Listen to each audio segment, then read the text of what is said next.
bonjour, bonsoir à tous. Nous voilà de retour.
Et bonsoir, on est de retour pour ce deuxième tour des Prévia dans ce Challenger Casa Padel. Bonsoir à tous, vous êtes déjà quelques dizaines à nous avoir rejoints, merci. Et avec moi, il a accepté, il a signé pour la soirée, Johan Bergeron. Bonsoir à tous, bonsoir Lynn. Rebonsoir Johan. J'espère qu'on va porter chance au troisième français de ce soir, hein, Jérémy Scatena et son partenaire Nicolas Wescoun, après la belle victoire de la Pertizan Maigret 6-4, 6-4 juste avant. Un petit pronostic, Jo, pour ce match? Alors, je connais pas assez le joueur de gauche en face de Jérémy. Agustín Gutiérrez. Je sais que c'est une très très bonne paire, hein, qui a de très très bons résultats, mais j'avoue que je ne connais pas son style de jeu. Alors, d'après les deux premiers jeux, c'est quelqu'un de très agressif, hein. Oui. On a entendu, ça tape fort, ça colle, ça volley. Et puis même dans son comportement, dans son attitude, hein, dès le troisième point, il a été très agressif avec son partenaire en lui disant d'envoyer un petit peu en haut. Donc écoutez, on va voir ça. On va prendre un peu les infos. Donc Agustín Gutiérrez, argentin d'origine, né en 98, donc joueur de gauche, 92e mondial. Voilà, comme vous disiez Jo, il a un ratio, lui, victoire-défaite vraiment très très positif. 64 victoires pour 28 défaites. En général, il est toujours dans les Prévia. Il a même fait un tableau final sur le Challenger. Oh, la défense dans le dos. Ça, vous le verrez bien sûr au ralenti, superbe. On compte sur notre Frankie et Paddle Magazine pour ce ralenti. Défense dans le dos. Je lui mets la pression, hein, mais elle était très très belle cette défense. Elle a une balle avantage service pour égaliser un jeu partout. Et Agustín qui est accompagné à sa droite par Javier Valdez González. Il est chilien. Alors je le dis parce que c'est rare, hein, d'avoir un Chilien sur le circuit. Ils ne sont pas beaucoup les Chiliens, même si ils sont dans la même partie du continent, Amérique du Sud. C'est rare de voir un Chilien. Voilà, un jeu partout. Alors c'est quelqu'un de très connu auprès des joueurs, hein, du World Padel Tour, hein. C'est un très très bon joueur de droite. Voilà, donc également souvent, donc tout le temps en Prévia. Il a fait 2 fois tableau final sur les Challengers cette année. Son entraîneur est Alvarez Clementi, c'est le coach de Maxi Sanchez et Sanio Gutiérrez. Pour ceux qui suivent le paddle à haut niveau, ces deux noms vont vous parler, Maxi Sanchez, Sanio Gutiérrez.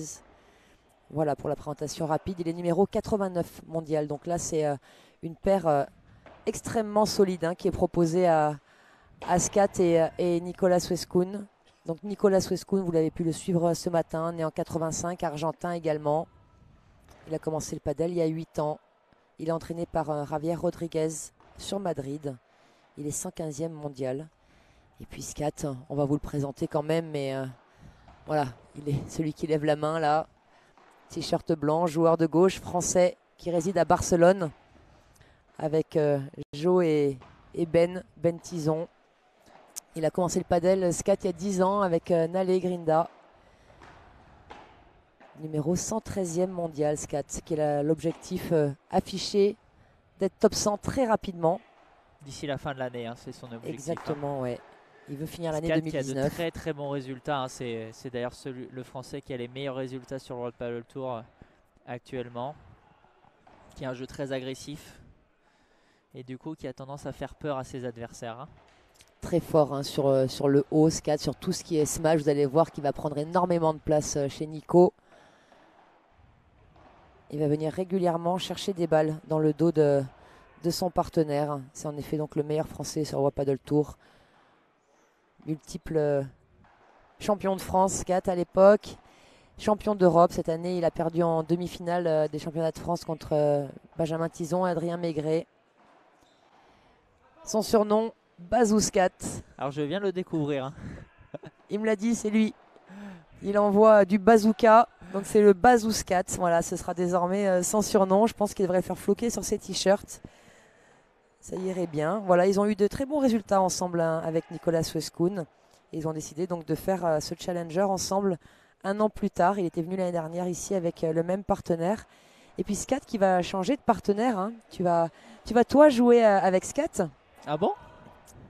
Tu as eu cette info sur Padel Magazine. Sur Padel Magazine. Je n'étais pas au courant encore, mais écoute, ça sera avec plaisir. Hein. Non, tu vas faire un tournoi avec Scat prochainement. On va jouer.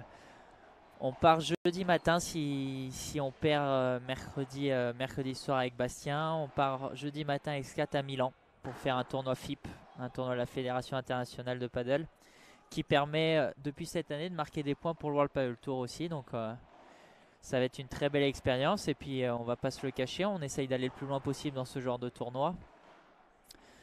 Donc on vous en dira plus dimanche soir en espérant qu'on soit allé au bout ou très proche du bout. Voilà, tout le mal qu'on vous souhaite hein, d'aller soulever la coupe du côté de Milan dans quelques jours. Ça fait voyager le padel. Hein. Je le dis souvent. Ça pourrait mettre un petit peu de pression avant les championnats d'Europe en Italie hein, à nos amis italiens. Voilà, qui vont être présents également. Hein, l'équipe d'Italie qui sera présente au championnat d'Europe dans 1 mois, qui vont se dérouler à Rome.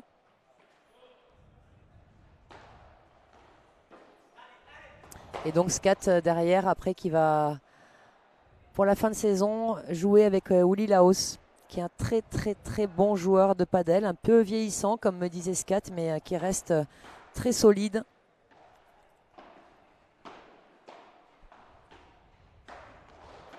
Ça va lui apporter beaucoup d'expérience à Scat. Hein.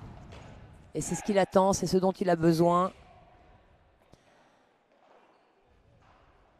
Voilà, il languit un peu ces moments-là de pouvoir prendre tout ce qu'il va pouvoir prendre avec Willy et d'intégrer le top 100 d'ici la fin de saison. Saison qui finit dans 2 mois hein, sur le World Padel Tour avec les Masters.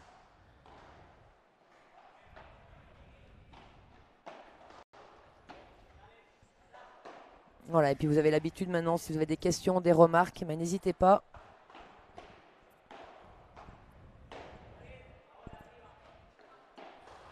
Alors vous voyez par rapport au match d'avant, pour ceux qui nous ont suivis avant, 2 équipes quand même très agressives. Hein. Comme vous disiez Jo, Agustin Gutiérrez, vous voyez où il est là pour venir chercher ce smash. Oh c'est dommage.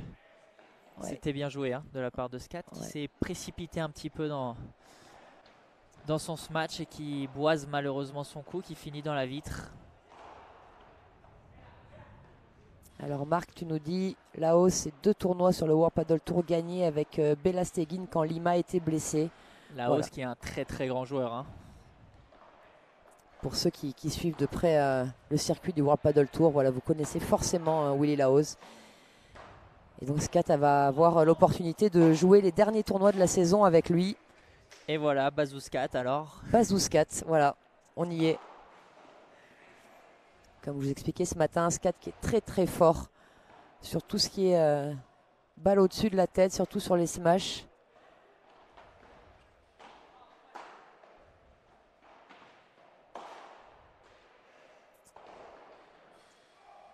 Ce match qui va être un combat, hein, Diac de gauche et Diac de droite, respectivement. Voir comment les joueurs de droite vont être capables de préparer le point pour leurs joueurs de gauche. Très bien joué ça. Voilà. Parce que Gutiérrez et Scatena, ils vont pas faire dans la dentelle en général. Hein. Non. Ils vont pas caresser la balle, ces deux-là. Il va y avoir énormément de smash par 3. On vous rappelle que tout smash par 3, là, jusqu'en quart de finale du tableau final, sera systématiquement gagnant puisque les sorties sont interdites. Question d'équité envers tous les terrains. Alors ça par contre, ça va, voilà, hein, ça clairement. Et alors, info importante, là pour l'instant, les matchs se jouent avec des Head Paddle Pro. Et les balles vont changer dans le tableau final et ça va jouer avec des Head Paddle Pro S. Même pour les hommes. C'est l'information que j'ai eue. Mais étonnant. si Jo n'est pas au courant, peut-être que ce sera seulement pour les femmes, pour nous aider peut-être à sortir des balles. Souvent pour les femmes, c'est les S, c'est vrai, de la marque Head, mais pour les hommes, on reste sur les pros. Alors, écoutez, je serais surpris de voir qu'on va jouer avec les S, mais bon. Allez, on ira vérifier l'information alors.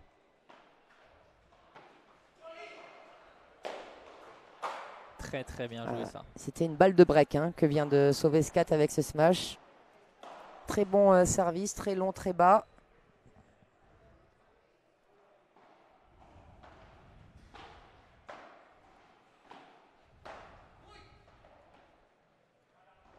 Vous avez vu l'ouverture de la raquette de Nico qui est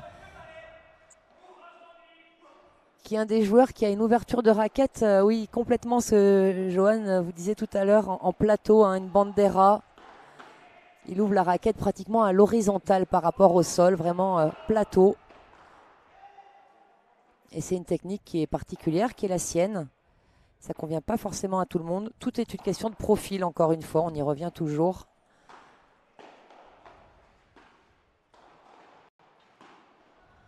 Et la paire franco-argentine qui a égalisé à 2 jeux partout. Très belle défense de Scat.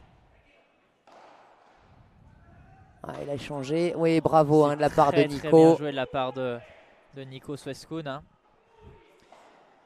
C'est vrai que Gutiérrez prend beaucoup de place au milieu, cherche à aller très vite du côté de Javier Valdez, son partenaire de droite, mais s'expose justement à ces coups long lignes de la part de Nico Sweskun. Alors Jérémy, tu nous demandes quelle est la différence entre les S et les pros. Ben, c'est la vivacité des balles. Alors les S sont beaucoup plus rebondissent plus que les pros. Hein. Et donc ça va sortir plus, ça gicle plus. Et on a tendance à jouer avec les Head Pro S, donc qui rebondissent plus sur des terrains lents. Très belle longueur hein, sur les volées là, de Valdez. Jean-Michel Pécry, il est dans son match, le Scat. L'œil du préparateur mental. Ouh là là là là. Il est monstrueux ce Par smash. 3 sautés.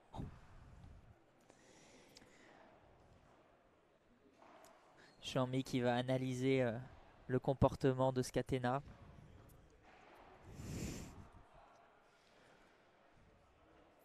Scat qui a évolué hein, également dans son comportement, hein, qui se connaît aussi de mieux en mieux avec l'aide de Jean-Michel Pécry qui l'aide dans ce domaine, dans le domaine mental. Et ça devient beaucoup plus équilibré hein, sur ce qu'il fait. Il se respecte beaucoup plus. En tout cas, il a pris conscience de ce qu'il lui fallait pour réussir. Dans quel état mental il devait être pour bien jouer. Ce qu'il devait exprimer, montrer. Exactement. Et c'est vrai que Scat, c'est un showman, hein, on va pas se le cacher. Il aime ça, il aime faire le show avec son partenaire, avec ses adversaires, avec le public quand il y en a. On a pu voir ce week-end. Ah, il aime le public. Hein, et c'est dans cet état-là qu'il joue bien. Donc écoutez, on lui souhaite de faire le show ce soir et de remporter ce match. Hein. Alors, il m'a fait rire Scat hier parce qu'il me disait si je prends pas de warning, c'est pas normal. C'est pour vous montrer un petit peu l'état d'esprit du joueur. Il a besoin de s'exprimer. Voilà, comme disait Jo, il a vraiment besoin d'extérioriser. Et puis il joue aussi beaucoup et il essaye de manger aussi ses adversaires mentalement sur ce plan-là. Mais ça ne convient pas à tout le monde. Hein. Non, c'est vrai que de premier abord, quand on est adversaire à Scat, on peut très vite se frustrer ou s'énerver de son attitude. Mais pour ma part, le connaissant bien, c'est jamais fait contre l'adversaire. C'est toujours avec respect, mais il en a besoin. Il a besoin de ce combat mental avec ses adversaires aussi. Donc, écoute, hein, il faut qu'il continue comme ça. Hein, si c'est la voie qu'il a besoin pour réussir, qu'il continue. Et toi aussi, à des moments, tu as besoin d'extérioriser un peu, mais plus avec ton partenaire que seul. Alors, j'ai l'impression. Il y a 2 ans, on criait beaucoup avec. Oh là là, c'était insupportable. Je peux le dire, c'était insupportable. Ça pouvait être insupportable, mais bon, ça permettait de rentrer un petit peu dans la tête de nos adversaires et on jouait mieux comme ça. Donc, et là, on s'est un petit peu assagi avec l'expérience et pour ma part, avec le travail mental de Jean-Mi aussi. Hein. Ça t'a aidé à mieux te connaître aussi, à plus respecter ce dont tu avais besoin.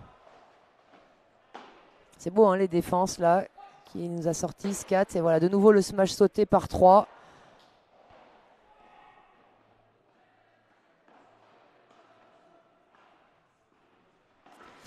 Alors, pour répondre à Roland, qui nous pose la question, changer de modèle de balle entre les premiers tours et les tours suivants. Alors, au World Padel Tour, il change de modèle de balle pour le tableau final qui se joue sur une autre moquette.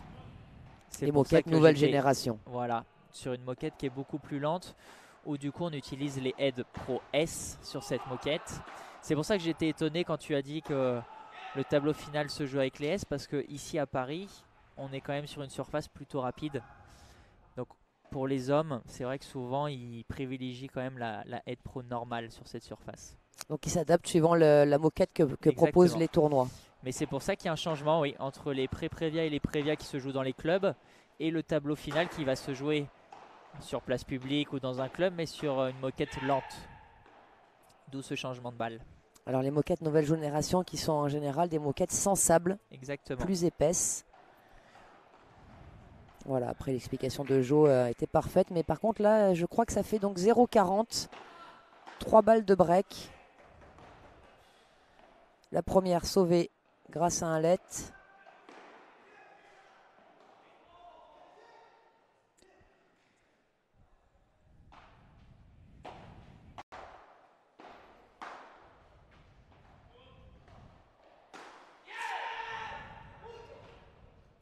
Et voilà, le premier break du match réalisé par la paire Valdez-Gutiérrez.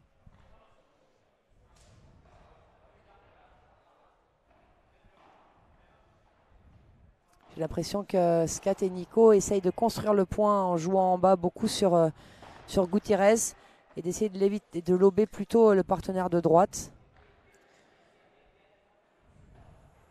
Et pour l'instant, ça joue très tendu.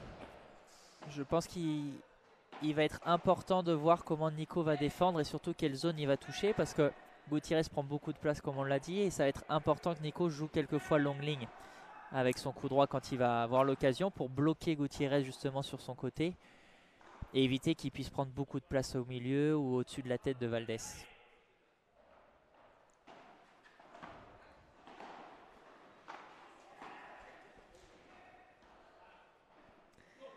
Alors Michael, Scatena change de raquette de temps en temps, changement de côté, pourquoi? Alors oui, Fred a répondu, c'est parce qu'il transpire des mains et qui, plutôt que de changer de surgrip, ça va plus vite de changer de raquette. Ça permet à l'autre raquette en fait de sécher pendant les deux jeux.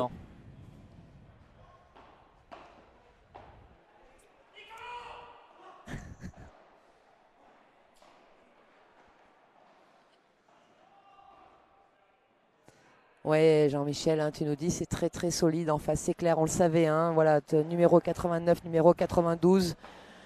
Clairement, c'est une grosse paire hein, qui leur est proposée. Voilà, comme disait Jo, donc Nico qui replace Gutiérrez, mais derrière, voilà, Scat qui est sûrement en train de lui dire mais pourquoi t'as pas lobé sur cette balle-là? Et donc break confirmé. Et Valdés Gutiérrez qui mène maintenant 5-2 dans ce premier set. Mais ça va très vite. Hein. Ça va très très vite. La vitesse à laquelle jouent les joueurs de gauche donne peu d'opportunités de vraiment une grosse construction. On voyait Scat là hein, qui s'est mis devant Nico pour lui parler. Qui lui demande, j'ai l'impression qu'il lui demande de lober. Hein. Ouais, de lober, c'est ça. Hein, c'est ce qu'il disait sur le dernier point là. Vas-y, passe par en haut un peu. Et puis surtout le joueur de droite. Exactement, le joueur de droite qui n'est pas un très gros matcheur. Qui n'a pas fait un d'ailleurs, je crois, depuis le début du match là, qui a fait beaucoup de Bandera, de Vibora. Voilà, de ce match un peu de patience. Et ça peut être une porte de sortie en défense hein, pour Scat et Nico Sweskun, hein, de pouvoir lober sur lui sans trop de danger non plus. Et puis de varier derrière sur les placements. Nico a parfois rester au fond, parfois de venir au filet derrière un lob. Exactement. Alors changement de balle. Voilà, 5 et 2, ça fait 7.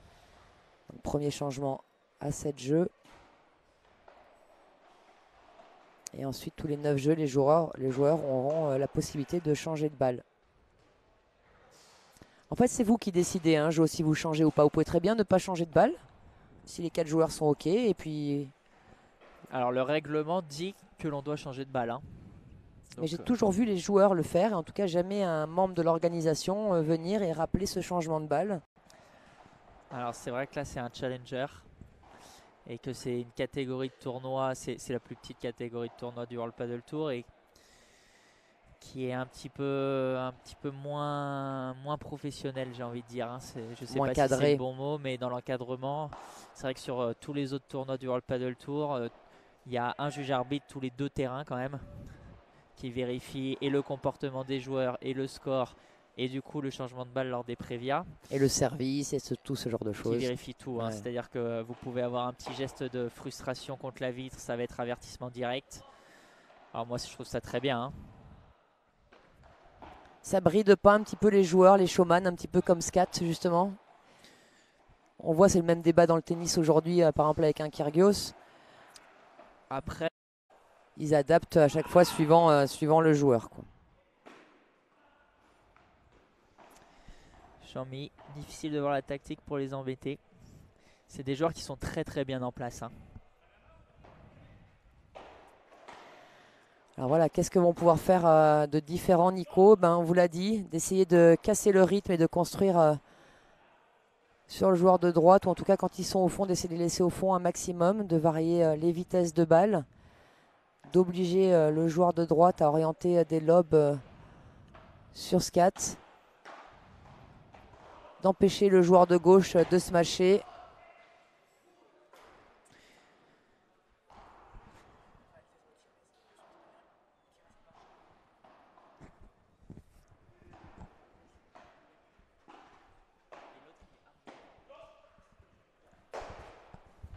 Et là, du coup, ça force et ça rate. Très très dur hein, ce qu'il essaye de faire là. Ouais, trop dur hein, d'ailleurs. Et c'est un premier set qui est rapidement plié hein, par la paire Chilo-Argentine.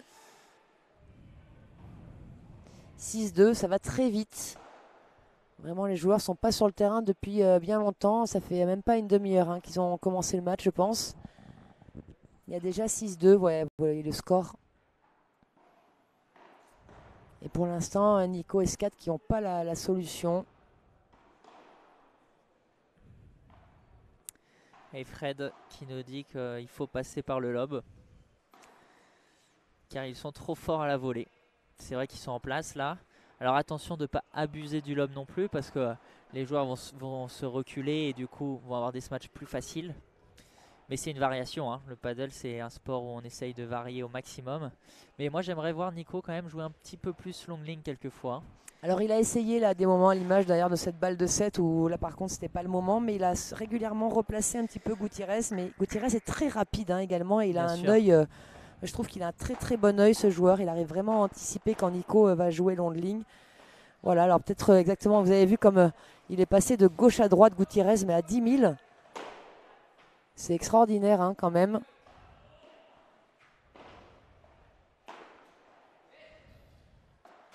Alors peut-être le jouer long de ligne, mais peut-être beaucoup moins vite que ce qu'a fait Nico. Peut-être plus dans le style de Essayer Chiquita. De jouer plutôt Chiquita, de jouer le bloquer long ligne. Moi, j'essaierais plutôt de le bloquer long ligne pour éviter qu'il vienne trop rapidement au milieu et comme je disais au-dessus de Valdez, parce que c'est là où il est dangereux. Et pourquoi pas essayer quelquefois de faire quelques lobes rapides long ligne, parallèles oui, aussi. Des lobes offensifs on un peu sait que souvent slicés. les très très grosses matcheurs qui sautent un peu dans tous les sens ont beaucoup plus de difficultés à se matcher sur un lob parallèle qui vient rapidement, parce qu'ils n'ont pas le temps de se mettre en place. Bien évidemment, c'est beaucoup plus facile à dire à notre place de commentateur que sur le terrain, mais on est bien sur nos chaises là. C'est quelque chose qu'il faudrait essayer. Voilà, donc là, Scott qui a fait un lob long de ligne. Maintenant, voilà, peut-être plus jouer sur le long de ligne, en effet, des deux côtés. On s'accroche. Jean-Mi, tu dis, ouais, bien sûr, on s'accroche. Et toi, Fred, tu nous dis que ça peut valoir le coup de ralentir le jeu aussi. Voilà, c'est un peu ce qu'on disait. On voit mal comment il pourrait s'en sortir. C'est compliqué pour l'instant, mais ça peut aussi tourner très vite. On vous le dit souvent au padel. Et puis, un petit changement de tactique anodin, voilà, peut faire la différence. Il faut juste arriver à trouver le bon dosage de vitesse, de balle, mais voilà, Nico il a qui lobe pas très bien. Qui lobe pas bien, ouais. Une chiquita dans les pieds de Gutiérrez, suivi d'un lob offensif long de ligne slicé. Voilà, ça serait peut-être à tenter cette stratégie.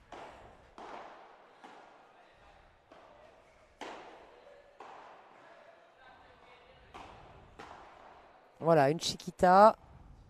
Il a très bien lobé en demi-volée. On peut voir d'ailleurs que le joueur de gauche est très loin du filet. Oui, oui, ça peut vraiment jouer dans les pieds facilement. Regardez la position. Il y a beaucoup de place entre le filet et lui pour faire les chiquitas. Bien évidemment, nous on le voit de l'extérieur, mais c'est quelque chose à exploiter. Il n'y a pas une fois où Nico en effet essaye de lober long de ligne, ni de faire vraiment une chiquita. On le voit là, maintenant vous pouvez le voir, on vous l'a dit. Regardez un petit peu le placement de Gutiérrez quand il est au filet. Il est vraiment au niveau du deuxième poteau. Exactement. Voilà, regardez. Du coup, c'est facile pour lui de reculer. Enfin, c'est facile. Il est très rapide aussi.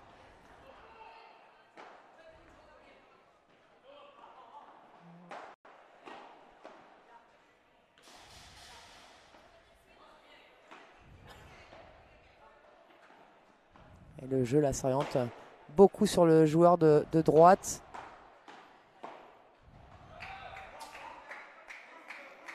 Allez, il faut le tenir, ce jeu de...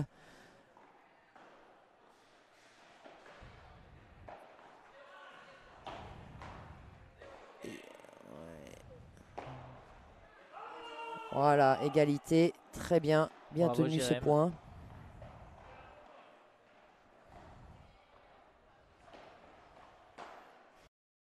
Bien lobé, quelle défense. Voilà, c'est ça, un lob offensif. Alors, il faudrait arriver de temps en temps à le faire long de ligne.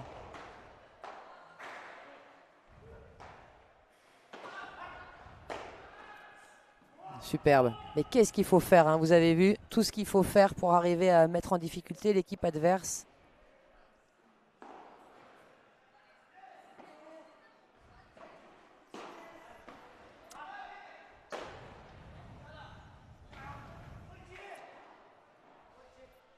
Alors Fred qui nous fait remarquer l'absence d'entraîneur qui pourrait les aider justement tactiquement.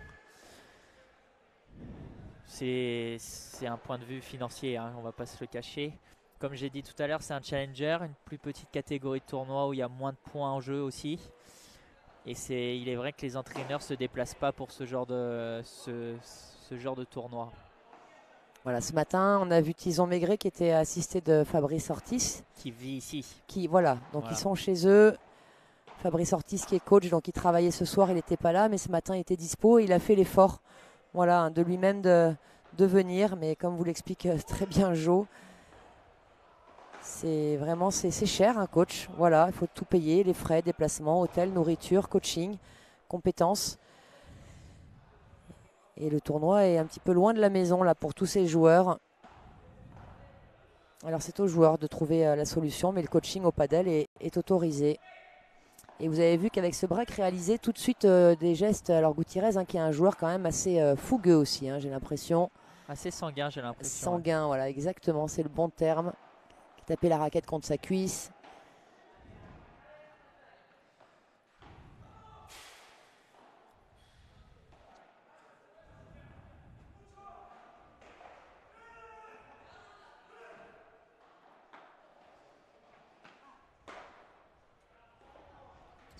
Ça, c'est une grosse faute. Il s'en veut, Nico. C'est vraiment un cadeau. Michel, en fait, c'était vraiment Fabrice Ortiz qui était là ce matin, pas Mati Ortiz, qui est le coach de Chingoto et Techo. Ouais. C'est pas le même. C'est pas le même, voilà, ce sont deux personnes différentes et Fabrice a le même nom que Mati, mais c'était vraiment Fabrice qui était là ce matin. C'est dommage, mais c'est bien joué. Tactiquement c'est très bien joué de la part de Scat.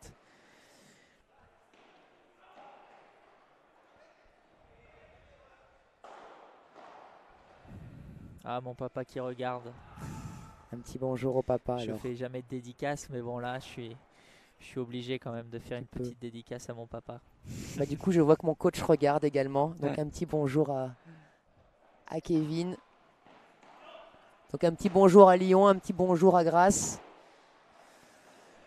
Scat qui se précipite quand même. C'est dommage, c'est très dommage, ouais. Ces deux derniers points. Le jet de raquette. Il y a de la frustration.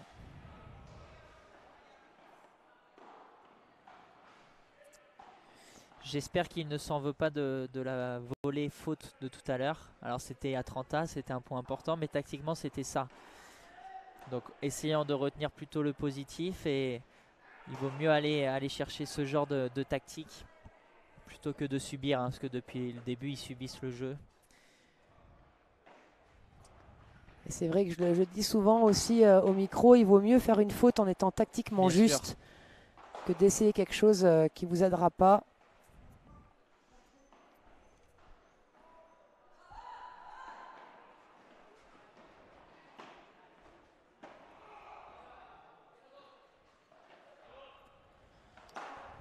Voilà, cette ouverture de raquette de Nico dont on vous parlait tout à l'heure.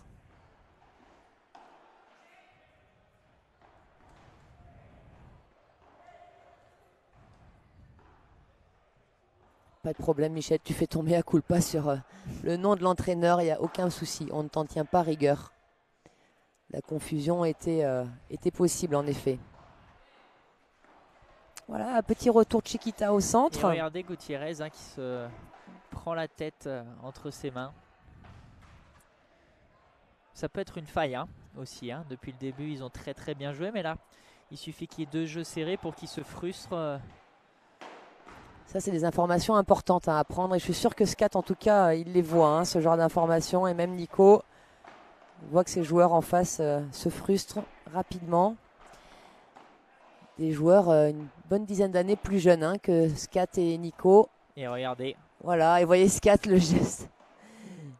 Voilà, il va chercher ses potes là qui sont de côté, les Français qui le soutiennent.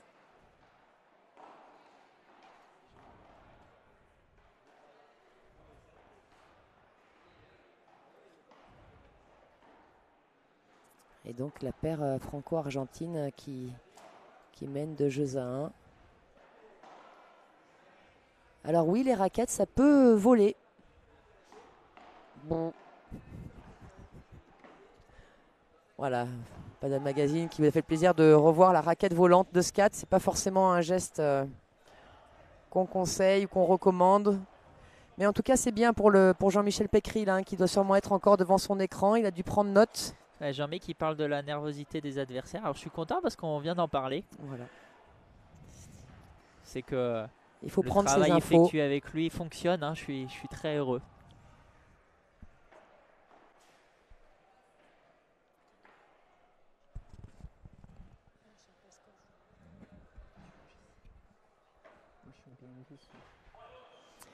Allez, la paire franco-argentine qui va essayer là d'être un peu plus rigoureux qu'au jeu d'avant. Mais c'est voilà, de toute façon, Scat, il va falloir qu'il prenne un petit peu de la place, bien sûr, et des risques, forcément.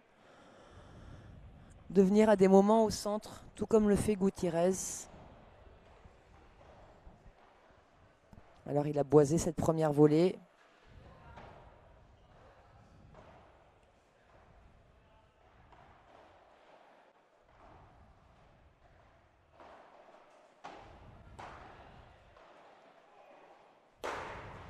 Bravo Nico. C'est bien ce que fait Nico. Voilà, il est capable aussi d'envoyer et il va devoir le faire. Oui, Mickaël, tu dis que le jet de raquette c'est pour sécher le grip, mais tout à fait, ça sèche beaucoup plus vite quand Ça vole un petit peu la raquette. C'est connu, mais enfin c'est pas quand même à imiter. Hein. Petite Chiquita qui manque un petit peu là. Hein. Ouais. Clairement, ils n'ont pas réussi à leur mettre dans les pieds. C'est pas la bonne balle pour lober. Hein. Pas du tout. C'est vrai qu'on a tendance à vouloir lober sur les balles très basses. Et non, c'est l'inverse qu'il faut faire. Hein. Plus la balle est difficile à contrôler, plus on va essayer juste de s'appuyer dessus pour rejouer en bas. Car le lob est impossible. Voilà, alors Jo l'a dit avec des mots différents des miens, mais c'est vraiment, je suis très heureuse qu'il relève ça.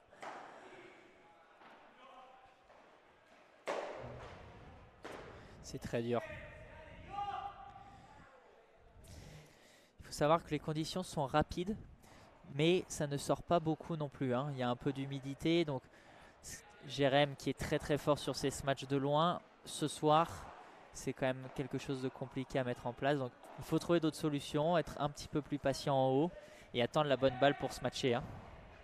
Alors quand Jo dit ça sort pas, il veut dire que ça sort pas des vitres énormément. La balle gicle pas tellement après avoir touché la vitre. Le terrain, le sol est rapide, mais dès que l'instant où les balles touchent la vitre, vu que les conditions sont pluvieuses dehors, ça joue énormément hein, sur les conditions intérieures et voilà, ça sort un peu moins que d'habitude. Et vous voyez Scat qui est. On voit que la balle ne remonte pas après la vitre. Ouh là voilà, là. il n'arrive pas du tout à. Voilà, il n'arrive pas du tout à être assez efficace. Et du coup, là aussi, il peut un peu se frustrer de rater des choses qu'il fait très bien d'habitude, qu'il considère comme une vraie qualité chez lui et qui est une de ses principales qualités en effet. Qui est son coup fort. Hein. Voilà. Et là, il l'a pas. Donc, il va falloir faire avec les moyens du jour, avec les conditions du moment.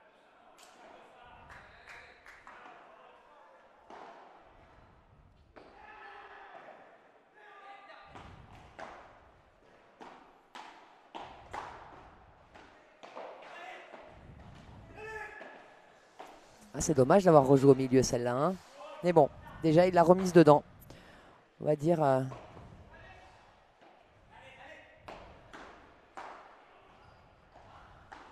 Dommage aussi celle d'avant de Nico de l'avoir claqué comme ça. Il a donné la chance à Gutiérrez. Ouais, 2 erreurs tactiques. Ils avaient l'ascendant dans le point et ces 2 erreurs ont fait qu'à la fin ils le perdent. C'est vrai que ça va très vite au paddle. Il suffit d'une mauvaise balle pour que le point s'inverse complètement. 30-15.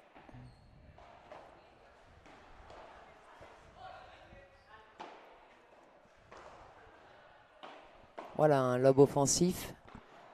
Mais à tenter hein, parfois sur Gutiérrez. Et pas que sur Valdés. Pour l'instant, il n'y a que Valdés qui a eu à négocier des lobs offensifs avec sa technique et son jeu. Il prend beaucoup moins de risques que son partenaire sur les smash. Et donc ça, il les remet sans trop de problèmes. Les lobs offensifs qui sont des lobs slicés. Voilà. Et donc la paire Valdés-Gutiérrez qui fait la course en tête maintenant. Je les sens un petit peu désabusés, Jérém et Nico. Hein. Ouais. J'ai l'impression que... Je sais pas, qu'ils n'arrivent pas à voir la tactique à mettre en place ou qu'ils n'y arrivent pas, hein, tout simplement.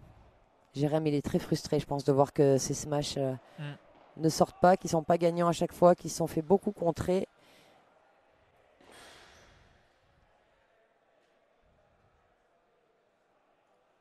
Ah, c'est un timing parfait. Hein. Regardez ce ralenti, le contre de Valdés. Valdés qui anticipe très vite hein, le smash claqué de Jérém. Hein. Les joueurs se connaissent très bien aussi. Je crois que Scat n'a pas fait un smash poussé ou bandera depuis le début du match. Voilà, smash par 3 de Gutiérrez contre de Valdés après un smash de Scat. On peut quand même féliciter Franck et Paddle Magazine hein, pour la qualité de ces ralentis. Voilà, j'espère que vous vous régalez, c'est vraiment monstrueux.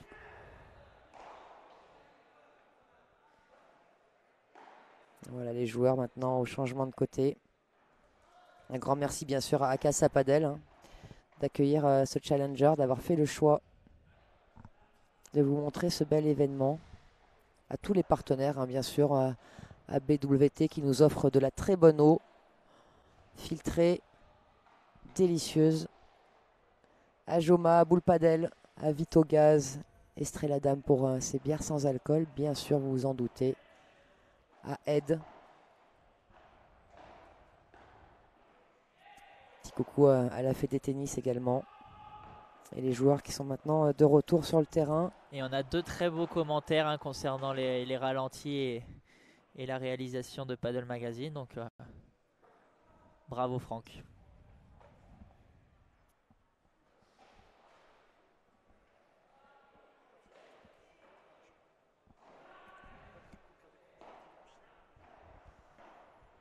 Allez, Nicolas Suescun au service pour essayer d'égaliser à 3 jeux par tour. On va voir comment les joueurs ont digéré la frustration là.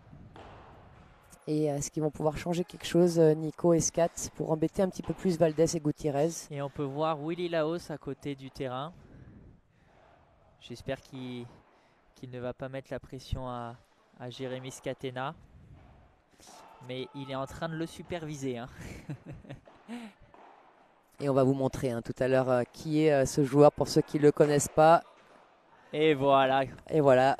La pression, voilà ce qu'on en fait. Voilà. On sort un par 3 de derrière la ligne alors que... Ce qu'il n'a pas réussi à faire depuis une demi-heure. Exactement. C'était le moment de le sortir, bravo à Jérémy.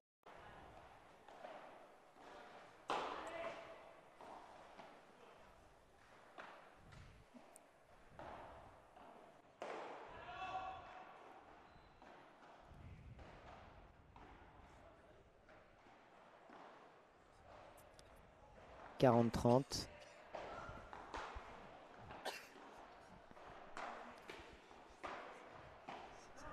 Allez, jeu pour Suescun et Scat qui recolle à 3 jeux partout dans ce deuxième set. Il le fallait, hein, ce jeu c'était important.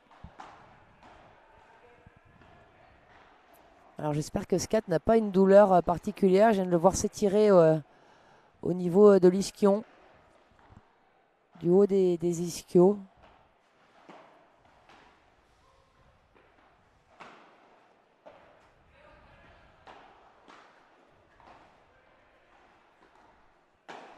Ah voilà, une Chiquita. Ah, elle est superbe, hein, la balle de Valdez. Bravo à lui.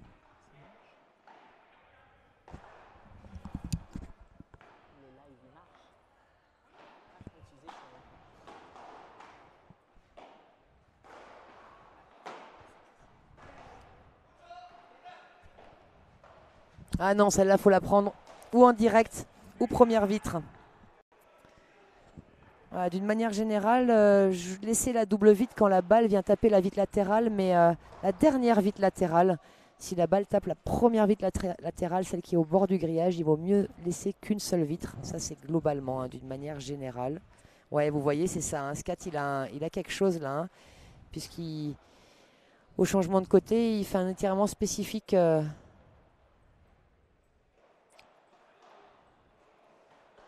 Voilà, vous pouvez voir donc Nicolas. La réalisation est au top. Hein, elle nous suit très bien. Elle nous entend aussi. Je vous montre un petit peu l'étirement de Jérémy Scatena.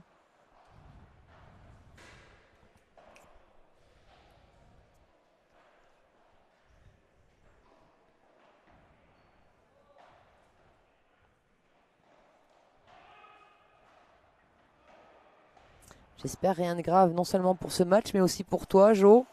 J'étais en train de penser à ça quand même.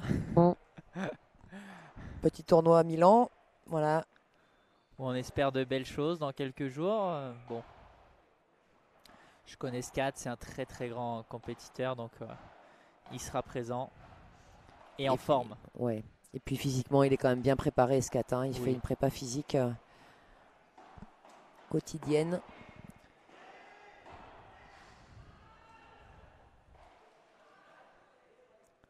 Tiens, d'ailleurs, en termes d'entraînement, toi, Jo, quand tu es en Espagne, tu t'entraînes combien d'heures par jour, physique, padel? Alors, c'est très simple. C'est une fois physique par jour, 6 fois par semaine. Voilà, c'est lundi au samedi. Voilà, c'est ce que je vous disais tout à l'heure pour ceux qui auront suivi ce matin les matchs. C'est 50-50. Hein. Ouais. Et paddle tous les jours aussi. Une fois, voire 2 fois sur certains jours, mais on privilégie vraiment une fois paddle, une fois physique pour vraiment s'entraîner avec le maximum d'intensité. Et à chaque fois, c'est des créneaux de 2 heures. 1h30. 1h30. Mais il est vrai que tous les joueurs professionnels s'entraînent 6 fois par semaine physiquement. Sauf en cas de tournoi le week-end. Bien sûr. Voilà. Où le physique va être adapté en fonction aussi de la programmation.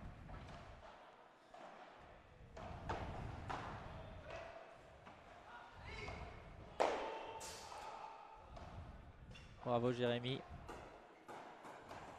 Alors Fred qui me dit qu'il est dispo pour Milan. Il est dans les 5000 Français quand même. Bah écoute, c'est très gentil à toi. Malheureusement, l'inscription a déjà été validée. Et on ne peut plus changer du coup de paire. Mais n'hésite pas, hein, Fred, à recontacter Jo.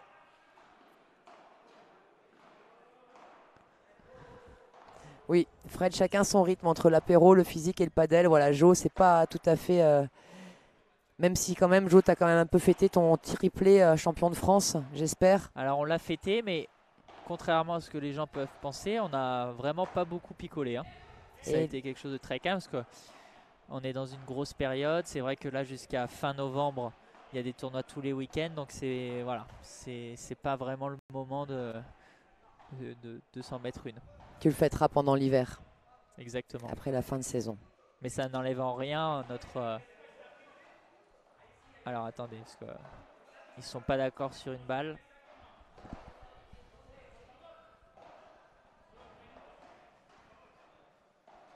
Et je crois qu'ils vont faire appel au juge arbitre. Hein. Ouais, alors de là on est placé, nous on ne peut pas voir hein, si la balle est bonne ou elle est faute. Mais ça vient d'un service.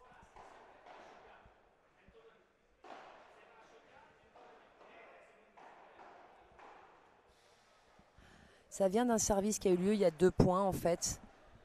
Où il y a eu un premier litige, non pas entre Gutiérrez et Scat, mais entre Valdés et Sescun. Et ça peut jouer parce que Scat, ça va pas le faire sortir. Ça va pas le faire sortir du match, je pense. Mais ça peut même le motiver. Par contre, en face, bien sûr, ça peut avoir un effet négatif sur les adversaires. D'ailleurs, Gutiérrez qui a tout de suite baissé la tête après son retour faute. Hein.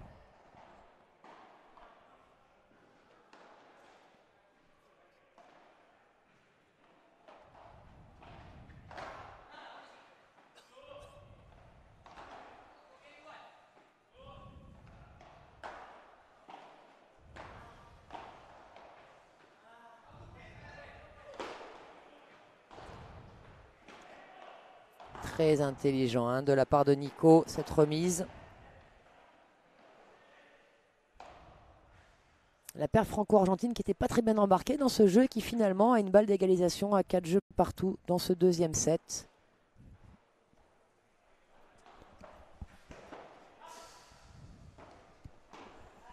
Ah, voilà, un des premiers smash poussés de Scat là, qui a été lucide pour dire ok, celle-là je la frappe pas aujourd'hui, je les sors pas. Ça sert à rien de le tenter. Et voilà, contre smash par 4 de Nicolas Sescun.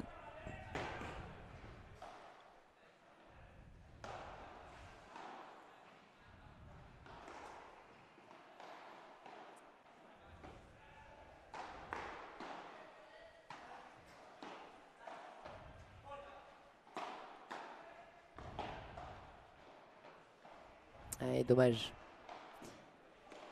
Faut qu'il tienne, hein, Nico, faut qu'il tienne. Ça va vraiment, comme on vous disait tout à l'heure, se jouer sur la construction dans cette diagonale-là. Voilà, faire perdre confiance à Gutiérrez sur les smashs. Elle est bonne.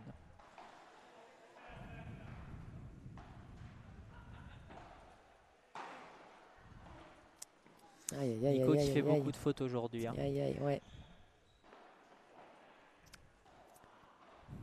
Ouais, Jean-Mi, peut-être un tournant, on aurait espéré, oui, mais là, vu le jeu derrière, et c'est là où il faut enfoncer, c'est là où il faut être solide, c'est là où Nico a fait 2 grosses fautes directes. Très bon smash de Gutiérrez, voilà, 40-0.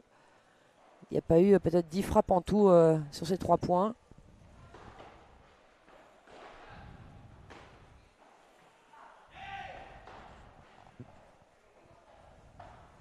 Ah, le smash était à leur faute, hein. 40-15. On n'a pas vu, nous, hein, là où on est placé, on n'était pas sûr que le smash ait touché la grille avant ou après rebond. Allez, donc ils ont encore une chance. Voilà, un peu flottante, mais en tout cas, vous voyez, hein, Gutiérrez qui ne sait pas trop comment en faire hein, de cette balle un peu flottante. Il fait pas mal en tout cas à Scat et Nico.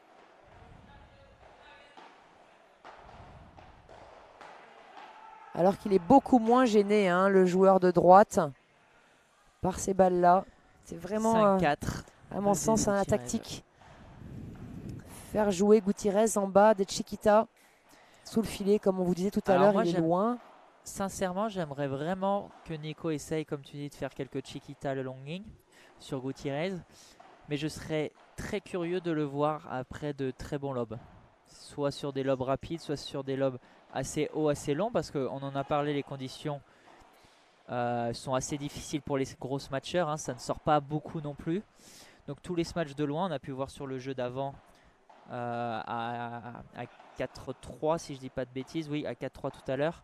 Où Gutiérrez a fait 2 matchs et s'est fait contrer 2 fois hein, par Jérémy Nico. Donc il est impressionnant en haut, mais au vu des conditions, j'aimerais voir des vrais lobes, vraiment, voilà.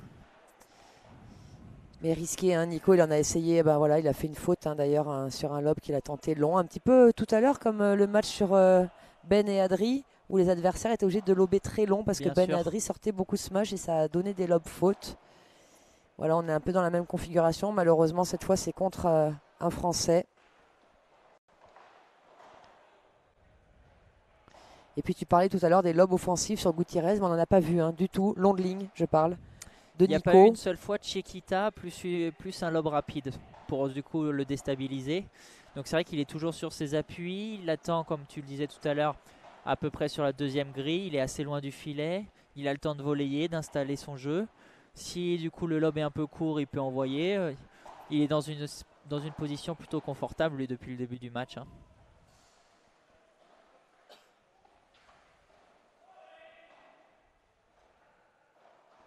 Allez, ce sera un match de toute façon qui donnera aussi de l'expérience pour la suite, on espère. Matière à travailler pour Jean-Michel sûrement. Et déjà maintenant il faut s'accrocher, il n'est pas fini ce match. Et déjà revenir à 5 jeux partout dans ce deuxième set.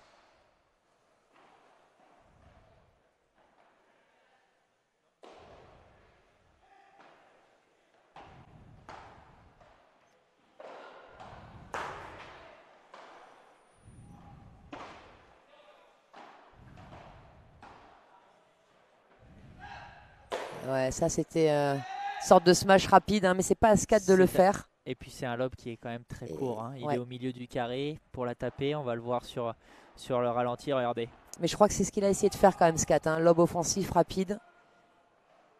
Juste la réalisation technique n'a pas été bonne.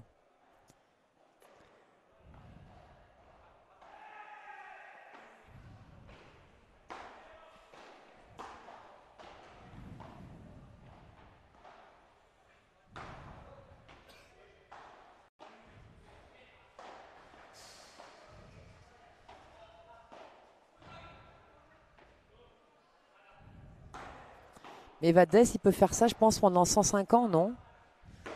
Ce qu'ils sont en train de lui proposer, là, ces joueurs.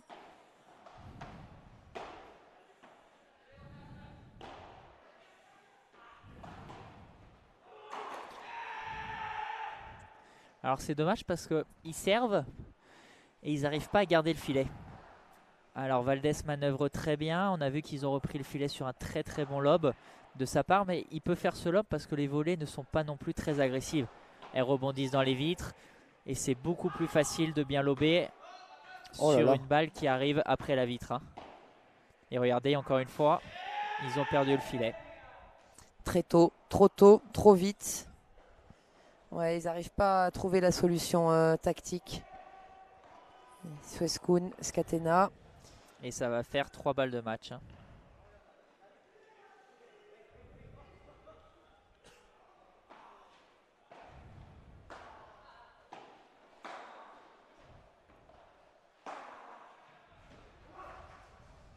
Voilà, Jo vous parlait il y a 30 secondes de l'intensité à mettre dans les volets. Voilà, l'exemple est là.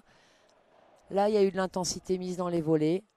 Là, il y a eu quelque chose. Et la différence, elle est immédiate. Hein.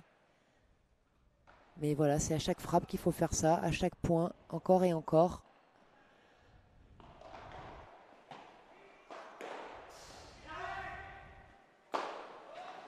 C'est risqué, hein, c'est très risqué.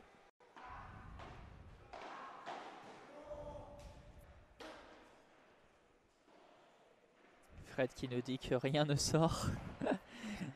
Et oui, même Jérémy galère alors que c'est un très très gros smatcher. Hein.